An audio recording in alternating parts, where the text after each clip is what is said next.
my name is Ashley, and this channel is basically me just going and talking about the books that I've been reading, the context of them, little points that I had, some quotes, and then other medias that I think would be really cool with them. So yeah, we're gonna get into it for the very first one, which is going to be about the novella Convenience Store Woman by Sayaka Murata. It is Japanese literature translated. It was written in 2016.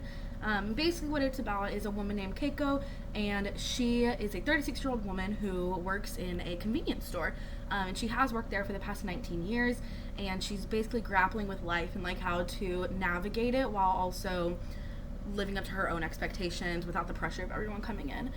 It's a really interesting read. If you haven't read it yet, I definitely recommend it. If you have read it, I really hope you find something that you can relate to or something you agree or disagree with in this video. But basically the context of this book is that, again, like I said, it was written in 2016, and it was originally just like a little, I think it's like 5,000 words maybe, and it was published on an online article and in a newspaper. And the author actually took some of her real life experiences of working as a convenience store woman and put it in this novel, which is really cool to me. Obviously she adds in some fiction in there, which I think is really good because it makes sure to take her like out of it while still allowing herself to exist in that space. One thing that the author did say in one of her videos was that Keiko, the main character, she felt like was her hero because she too, the author Sayaka, she felt a lot of societal pressures coming in, like from other people, like, oh, you need to start a family, you need to have a better job, you're 36 years old, what are you doing? And she never really stood up for herself, or at least found comfort and truth within her own life, whereas Keiko, on the other hand, does. And she also says in an interview that she wanted to shine light on those who do not think in a conventional way in a conformist society.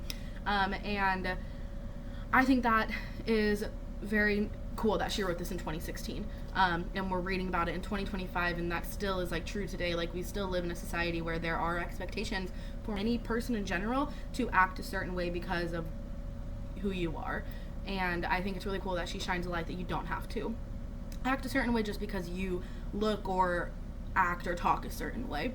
And I'm kind of going into the Japanese culture a little bit outside of the author. So the Japanese culture, if you don't already know this, views work culture as very loyal. They also see it as like a lifelong commitment. And during book club, when we read this book, we had a woman who was from Japan who kind of confirmed that narrative. Like, typically families would pass on their businesses or their work or trade to their kin, and so it's very much like you are in this for the long haul. It's not just kind of like oh, I'll try this out and then I'm going to try this out, where it kind of is like that in America. Like, yeah, maybe you go get a college degree in something specialized. Like, I'm secondary English education major and now I'm a teacher, so it's kind of like a pipeline. But if I wanted to, I could probably go find another job and not feel like ridiculed for it. And then kind of about family values, right? In Japanese culture, it's almost an obligation to have a family. It has been shifting in recent years to kind of get that narrative away, which is pretty cool because, again, people are themselves, and sometimes people don't want to have to deal with a family, or it's too expensive to have a family, and I think that's okay. But it's kind of shifting in Japan, but at the time of this book, it was pretty. We also see those familial like expectations and roles through the character Shirawa, who we're going to talk about a little bit later. But if you don't know who Shirawa is, he is a new hire at the convenience store, and he eventually moves in with Keiko, and kind of uses her for like free rent, so he doesn't have to pay bills or anything, and just like flips that narrative upside down but still perpetuates it in his own unique way. But yeah, so that's just some context and a little bit of getting in. So one thing I do want to talk about that I found so fascinating is the characters' names, because in Japanese culture and a lot of cultures, they rely heavily on names to carry like a meaning with them and to carry a value with them. And so Keiko, her name, her first name means like blessed, lucky, and child. And the first thing I thought of was like, she's lucky because she doesn't feel these societal expectations.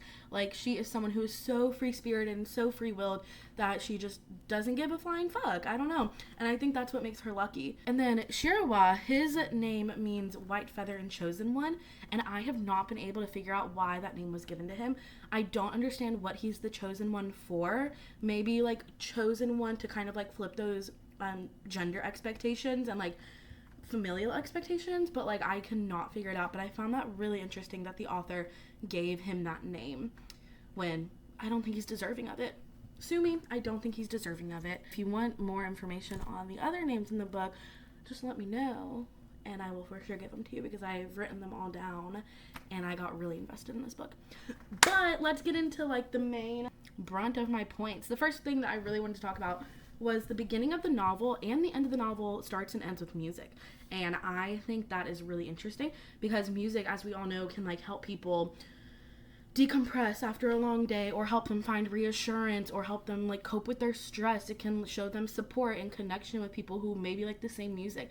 And so the fact that Sayaka made the novella end and start with music of the convenience store, I feel like that was her telling us that this place is like a safe haven. It's like a place to find solace for Keiko.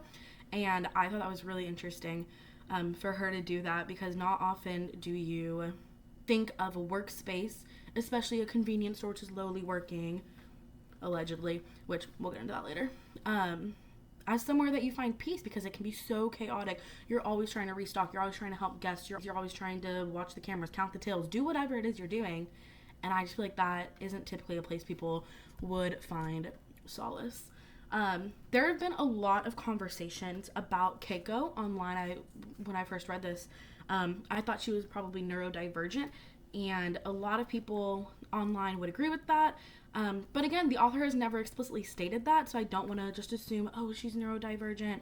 But there were a good amount of signs that were showing that she was very much detached from people, consistently trying to fit in, make herself like appear as though she is like with the times with people, and she mimics a lot. She had like pre-scripted from her sister, she had pre-scripted lines to answer to people, and I just found that really interesting. There were a couple other notes about why I believe this character to be neurodivergent, but I digress. That's not my main point.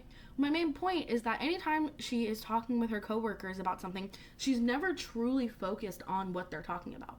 She's always focused on how they're acting and how their tone is, and then she again tries to mimic that. There was one point they were talking about Shirawa, her and her two coworkers, and how they were so frustrated with him because of XYZ. He's not doing whatever, make people uncomfortable, which is not good, but not the main point. And she's never really focused on the actual content of it. She just is like, oh yeah, that's infuriating. That's so annoying.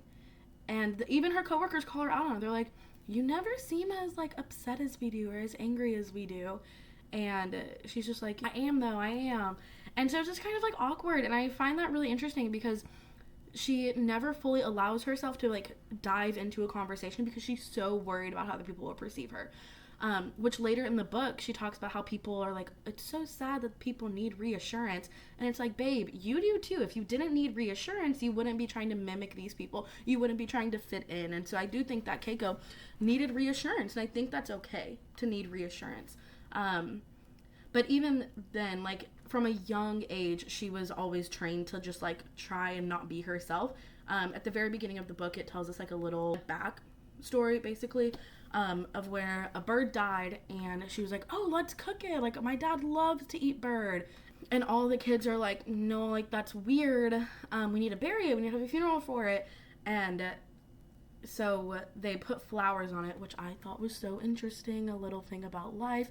Which life matters more? Is it like animals and things because they killed the flowers? So like what kind of life is the most important? So she's been trained to like mimic things and be standard her whole life, because even later in the book, she goes to visit her sister, and the baby that her sister has is crying, right? And she's like, well, if I really wanted to make it be quiet, there's a knife over there.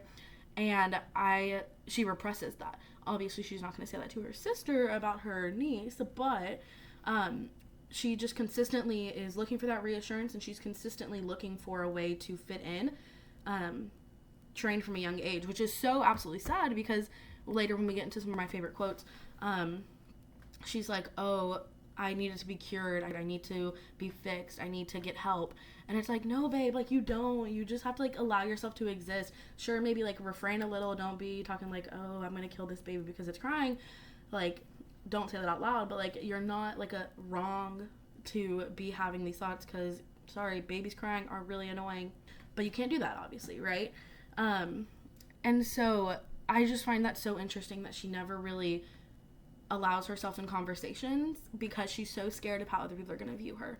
So obviously we know that Keiko and Shirawa, they end up living together because Shirawa gets fired from his job. Keiko sees him outside one day, and he's like, well, I can solve your problem of having to deal with these societal expectations and pressures, because I also deal with that. People always think I am a man, I need to have a good job, I need to have a family, and we're roughly the same age, so how about I just come hang out with you for a little bit. He ends up staying for like 2 months, and he rents out without actually paying. Literally, his rent payment is him pretending to be her boyfriend when people come around or she goes places. That, like, their relationship is just transactional. She pays for all the food, she pays for obviously the apartment, she pays for all these things without his help, which is why I find it interesting that he is so hell-bent on not living in these societal expectations. But his societal expectations are like, men go out and work and breadwin, do all that, women stay home, take care of everything, and he's doing that, except Keiko is the man in this situation, and Shirawa is just living off of her. He doesn't help clean up around the house. He just kind of exists in there and like freeloads and takes advantage of her. But despite that, Keiko then tells her friends like, hey, yeah, there's this guy Shirawa, like pretty cool. She doesn't obviously tell them the truth about their like endeavors and stuff, but she does tell them like the idea of him. And her friends are like, oh my god, that's incredible news, like this is gonna happen and this is gonna happen. Well, what if that happens? Well, then maybe this will happen. And they just keep assuming things that are going to happen. And there's a line that talks about they assume they have everything figured out because I told them one thing.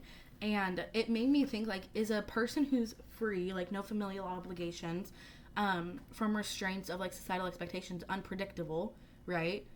Because they're not expected to go and take their kids places. They're not expected to do things for their husband or their wife. They're not expected to go to these certain events. They're not expected to do anything, technically. And I wonder, does that make them scary? And so people who are like, well, you don't have any kids, or you don't have a husband, you don't have a wife, you don't have whatever, you don't have a life partner. Why are they worried? That's my question, is why are you worried about someone else when they are not impacting you? Sure, okay, maybe if someone comes and like fucks you up a little bit, yeah, be concerned about what they're doing and like why and like where they're coming from and stuff. But like, I think that this book really talks about how free people are unpredictable people. Technically unpredictable because they're not following a script, they're not following a life path. Which actually, tangent, Keiko feels so comfortable in the convenience store because there's a script to follow. She doesn't have to go off a path and think of her own things to say. Where in life, it feels like there is a script given to her. And, like, you're going to grow up, you're going to find a husband, you're going to have a kid, you're going to get a job. She doesn't follow that script. And so that was a new thought I just had. And I just find that really interesting. If she felt so comfortable having a script in the convenience store, why was the script of life kind of difficult for her? That's interesting. But anyways, back to unpredictable people and, like, scary, later, even when she's talking to her sister, there's a quote and it says, for her, normality, however messy, was much more comprehensible. And I love that line so much because it's saying that, like, even if our lives are super messy, let's say you like break up with somebody, breakups have happened before, and so it's easy to be like, okay, well, here are the steps I can take. Whereas someone just like living on their own isn't super messy, but it's hard to comprehend because it's like, well, how do you not want this? How do you not want a better job? How do you not want a partner? How do you not want kids? How do you not want a better house? How do you not want to travel? How do you not want to da-da-da-da-da-da? I just think that's a really beautiful line. And then kind of like I was saying earlier, we're going to wrap back around to the idea of low working. I feel like this novel really sheds light on what it means to do worthy work. Because working in a convenience store, people are like, oh, well, that's not a good job. No, you're not going to be able to find a husband. You're not going to be able to make ends meet. You're not going to be able to do X, Y, Z. But it took me back to when COVID hit. And the essential workers were the people who were working in grocery stores, who were working in convenience stores, who were working in fast food, who were working in plumbing, electricity, whatever, any trades. And yet they're paid the least amount. They're deemed the lowest in society. Yet they're the ones who quite literally kept the world turning. And so I just think that is so cool that this book was written 4 years before COVID. It shows that this conversation of like worthy work and redeemable work for like status has always been in the question, and people have always wanted to feel worthy regardless of what they're doing, because without a bus driver, how are people going to get to work, right? Without teachers, how are students going to learn? Without well, actually, it's so weird, right? Because now we're seeing a lot of like those Amazon stores pop up where you just have to like tap your phone and it connects you. You don't have checkout people. You can just like walk out with your stuff. And so that's kind of crazy to think about. They're getting rid of these lowly workers who they deem unworthy of stuff. And it's like, where do you expect these people to go if you are not allowing them the advantages to go to school? Because college is so expensive. If these people aren't even going to make ends meet to be able to afford rent, how are they going to be able to afford college? How are they going to be able to get out of this if you're not allowing them the tools and giving them the resources to get out of it? So I think worthy work is so crazy to me, because the people who quite literally make the world go round are seen as some of the dingiest people, which is crazy. It's crazy. And then finally, the last thing that is like one of my main points is that the title right here, convenience store woman, it's not about workers of convenience stores. It's specifically about this woman. And I think that's really cool that it's shining a light on the hardships that women face, and on this woman who might be neurodivergent. Again, we do not know. But it shows us the unique struggles of women in this field. And she talks about the struggles of womanhood in Japan specifically, obviously. But I think it's just absolutely so relatable that how women are treated and what is expected of women. Like, you should have a husband, you should have kids, you should have a better job, you're 36 years old. And I just find it so encapsulating that Sayaka used her own life to kind of inspire this story. Which is just really cool. But I also really enjoy that she uses Shirawa as a foil, because they're both running from the same like societal pressures that they feel, but they just view them so vastly different. Like Shirawa, he sees the expectations very Neanderthalic, and like Stone Agey, and where men are the hunters, women are the gatherers, and they take carers. And he blames this societal expectation on his own misfortunes. But Keiko views these standards as odd, and I'm like, okay, girl, yeah, fair, like societal expectations are odd, but she never questions her sanity. She never questions her place in society. She's like, I'm comfortable doing this, and I think that's enough. And I think if more people thought like that and weren't so concerned about trying to dictate what other people do or trying to force people to do something they don't want, then I think the world would spin a lot better. So I think it's really interesting that both Shirawa and Keiko are like having these two different pathways with the same confliction, which I think that's just good writing, obviously. But yeah, so those are kind of like my main points. It was pretty rambly, but that's basically what I'm going to be doing. But here are a couple quotes I really liked. I was reborn as a convenience store worker. And so believing that I had to be cured, I went into adulthood. Infecting each other like this is how we maintain ourselves as humans, I think. I've been reborn, I thought, that day. I actually became a normal cog in society. But the reason I really like those quotes is because they kind of show how we are forced into this like little life that we have, and we're forced to act a certain way. We are forced to think of ourselves in a negative light if we're not following the script of life. But I also think they comment on humanity and how beautiful and simplistic and lovely humanity is, and how lovely connections are, which I think is really cool. And finally, here are a couple, like some songs, movies, literature, whatever it is, just different medias, I think, that kind of give this same vibe of figuring out life and pressure of society, or feeling like you have to act a certain way. So the first one is Conference at Night by Edward Hopper. It's a painting, and I just think it's so beautiful, because it's kind of like two people kind of badgering on someone, like, and what I took from it was like, you have to do this, you have to be this, where it's like this person's just kind of like wanting to exist, like it's nighttime, let them be free. Then it's Kenbaku by Nobuo Shioraki, and this is a literal woman like tied up, and I feel like that's exactly what's happening here, is like getting pulled in different directions from above, like getting played like a puppet almost, and being forced to do something when maybe they don't want to. Some songs is Born This Way by Lady Gaga, obviously. For What It's Worth, but the cover specifically by Cher, because I really wanted like a woman's voice in this. It's a warning, like this line right here. Over there, telling me I got to beware. And then 2 movies, I think, would be Exam by Stuart Haseldean, because these people are all trying to like figure out the right thing. They're all trying to do it correctly, and it's like they're working together, but some people don't work together. Because they're like, no, it's not, but then they start turning on each other, and it's because they feel like they know what's right. They feel like they know what's going on, but they never really just like stop and like breathe and just like exist in what's happening, whereas I feel like Keiko does, and so I feel like that's pretty cool. And then Wayne's World by Penelope Shiras. Wayne's World, they're literally freaking living in Wayne's world, just like we are living in Keiko's world. Oh my god. They do not live up to societal expectations whatsoever. And I think it's really cool that we can see that in like a 1990s version, and then also in a 2010s version, in 2 different cultures, yet kind of like similar underlying themes. But yeah, so that's my first YouTube video. I'm definitely going to be doing more of these. I think it's just fun to talk about literature and kind of talk about how other medias work with them and see how they exist together. So I hope you really liked it. If you have anything to add, leave it in the comments. But yeah, bye guys!